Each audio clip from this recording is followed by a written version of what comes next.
No dia 3 de novembro de 1998, uma tragédia abalou a cidade de Jacksonville, na Flórida. Maddie Clifton, uma menina de apenas 8 anos, desapareceu misteriosamente. O caso mobilizou toda a vizinhança. Uma semana depois, o seu corpo foi encontrado, mas de uma maneira que ninguém podia imaginar. Hoje eu vou te contar a história aterrorizante por trás desse crime e te contar quem é o culpado.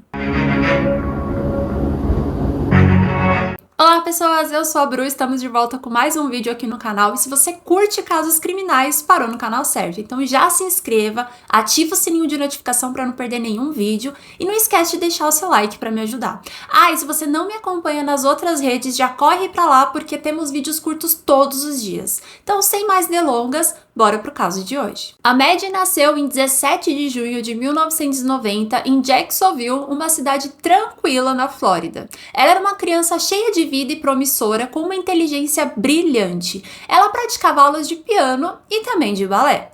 Ela morava com a sua irmã mais velha, Jessica, e os seus pais em um bairro onde as famílias se conheciam, as crianças brincavam livremente na rua, enfim.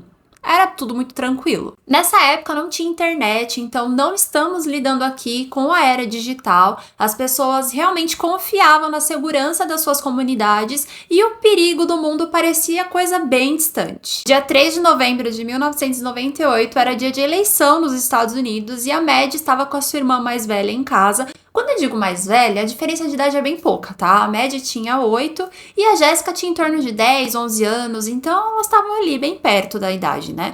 O fato é que elas estavam em casa esperando os pais chegarem para que a Maddie pudesse sair na rua para brincar. Em torno das 4 horas da tarde, eles retornaram e permitiram que a Maddie fosse brincar na rua até o horário do jantar.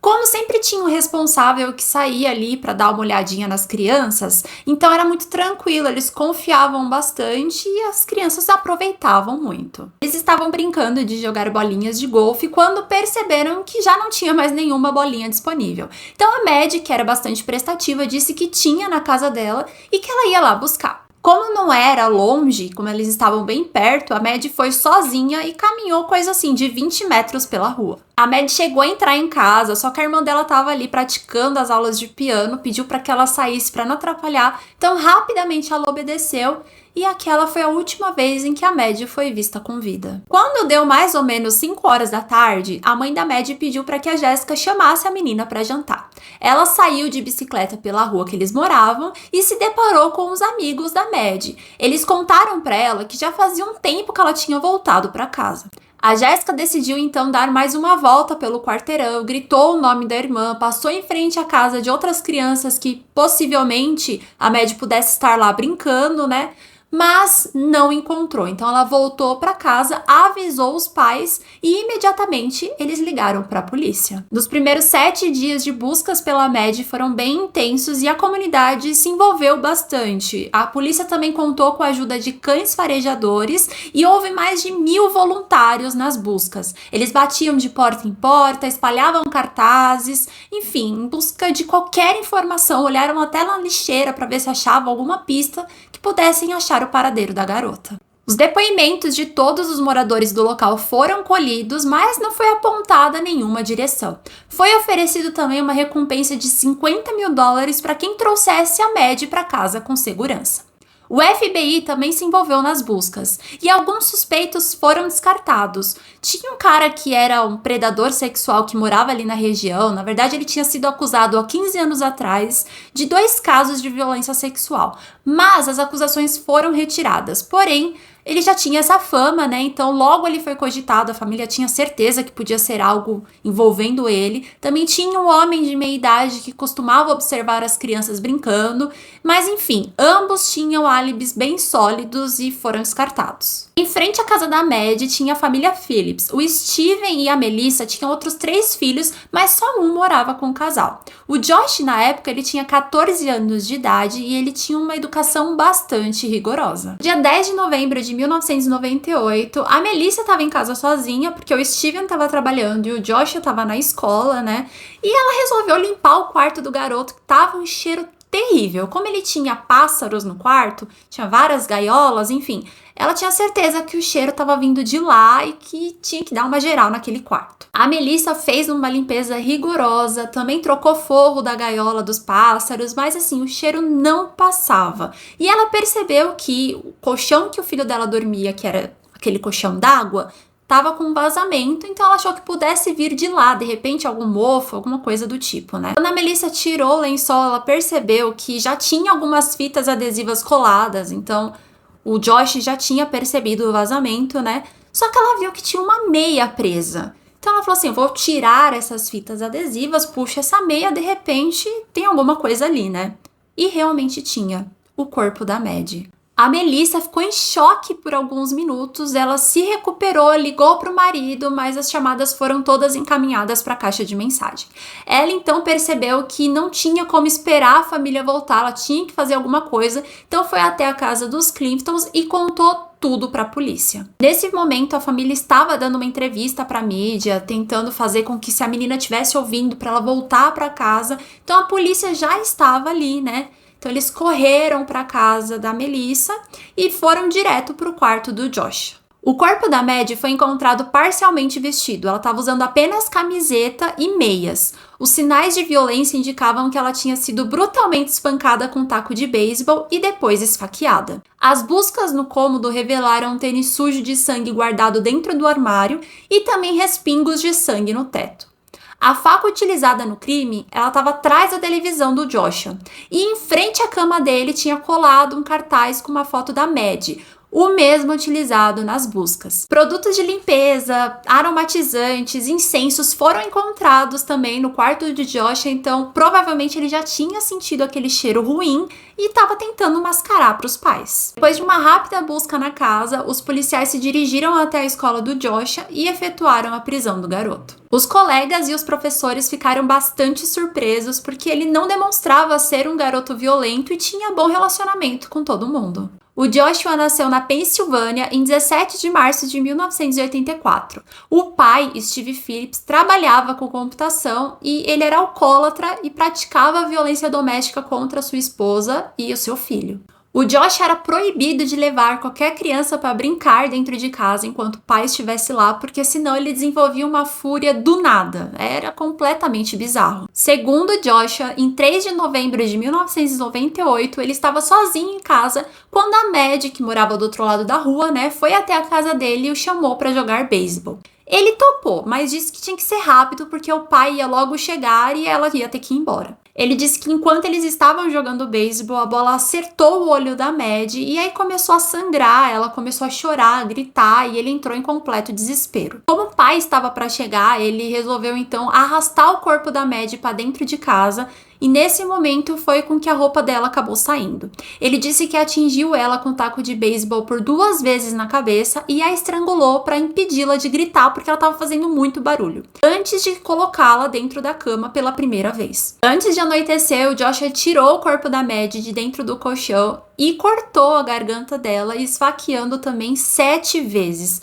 Depois ele voltou com o corpo para o colchão d'água e tampou o buraco com a fita adesiva. Ele dormiu por 7 dias em cima do corpo da garota, que já estava entrando em decomposição. Durante esse período, a família se juntou nas buscas pela Maddie e o Josh parecia muito empenhado em encontrar a menina. A polícia ficou em choque com tudo isso porque eles já tinham ido na casa da família Phillips por 3 vezes e não tinham encontrado nada. Mas assim, aqui entre nós, se tinha respingo de sangue no teto, quando eles entraram no quarto do garoto, eles não viram?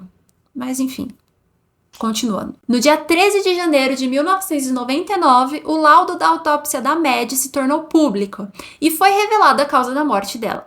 Foi constatada múltiplas fraturas no crânio e, de acordo com o legista, a Maddie ainda estava viva quando ela foi colocada dentro do colchão d'água. No dia 22 de abril, o juiz do caso pediu a transferência do julgamento para outra cidade porque, como o caso tinha tomado muita repercussão, ele queria que o júri fosse mais imparcial. Então, se de repente fosse mais distante, as pessoas não tivessem conhecimento do caso e pudessem analisar de uma forma mais limpa tudo. Um psicólogo foi contratado para conversar com o Joshua, né? E foi avaliado que ele não tinha nenhuma psicopatia ou algo do gênero. Ele também não estava deprimido e nem ansioso, mas foi constatado um medo absoluto do pai. O advogado do Joshua procurou também um neurologista que constatou que ele tinha uma lesão bilateral em seu lobo frontal e que isso poderia prejudicar o julgamento e causar pânico.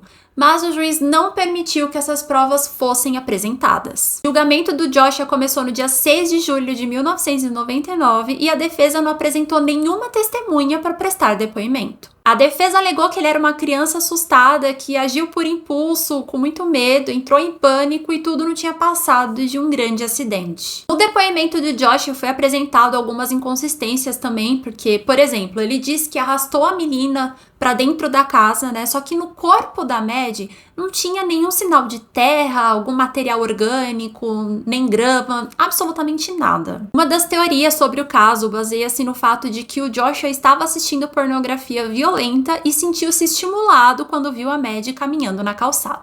Então ele teria chamado ela para dentro da sua casa. O histórico de navegação do Joshua comprovou que ele de fato estava assistindo pornografia infantil e era de maneira rotineira. Enquanto a polícia fazia as buscas no quarto do Joshua, eles encontraram uma foto da Jessica, irmã da Maddie. Só que o estranho é que essa foto tinha sido a mesma foto que sumiu da casa dos Cliftons, né? Porque anos antes tinha rolado uma invasão lá. E a única coisa que tinha desaparecido era essa foto, e a família achou muito peculiar ter sumido uma foto, que era algo tão pessoal, né? E ele confirmou que tinha sido ele que invadiu a casa. A Jéssica acreditava que ele tinha observado e alimentado algum tipo de obsessão nela durante muito tempo e acabou optando por machucar a Maddie, que de certa forma era menor, então seria um alvo mais fácil. O julgamento durou 2 dias, então no dia 8 de julho, 2 horas deliberando, o júri considerou o Joshua culpado de assassinato de 1º grau. Ouvindo a condenação, o Joshua não demonstrou nenhuma emoção, ele se manteve calmo e bastante frio. No dia 20 de agosto saiu a sentença e o Joshua foi condenado à prisão perpétua sem direito à liberdade condicional. O juiz enfatizou que o garoto era um monstro e que ele só não deu a pena de morte porque, como ele tinha 16 anos, ele não era elegível para essa pena no estado da Flórida. Dia 20 de julho de 2000, o pai do Joshua sofreu um acidente bem próximo da prisão, o carro capotou e ele acabou falecendo. Em 2004, a mãe do Joshua pediu um novo julgamento para o filho. Ela alegava que ele era muito novo quando tudo aconteceu e que isso deveria ser levado em consideração.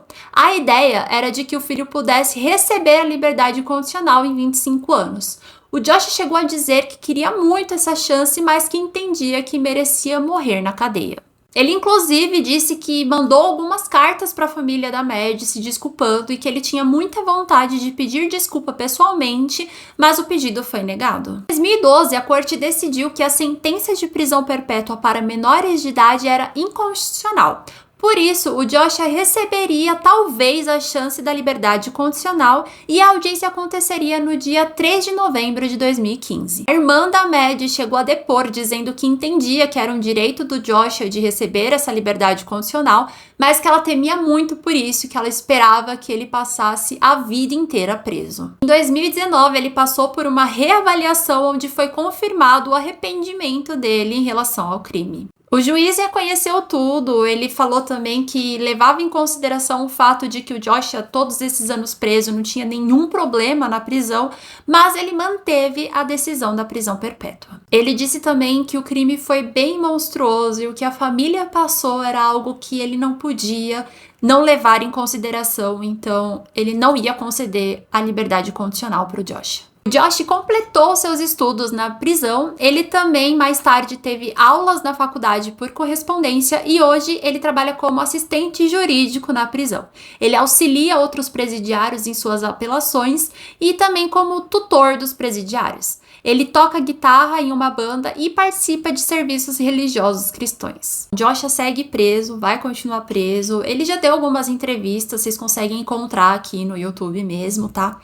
E eu acredito que, mesmo com arrependimento, se é que existiu esse arrependimento, apesar de que parece muito sincero, mas enfim, não tem mesmo como esse cara voltar a viver em sociedade.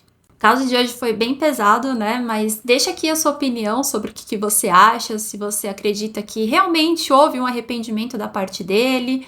Enfim, se você quiser que eu traga algum caso pra cá, deixa nos comentários que a sua opinião é muito importante. Então, até a próxima. Tchau, tchau!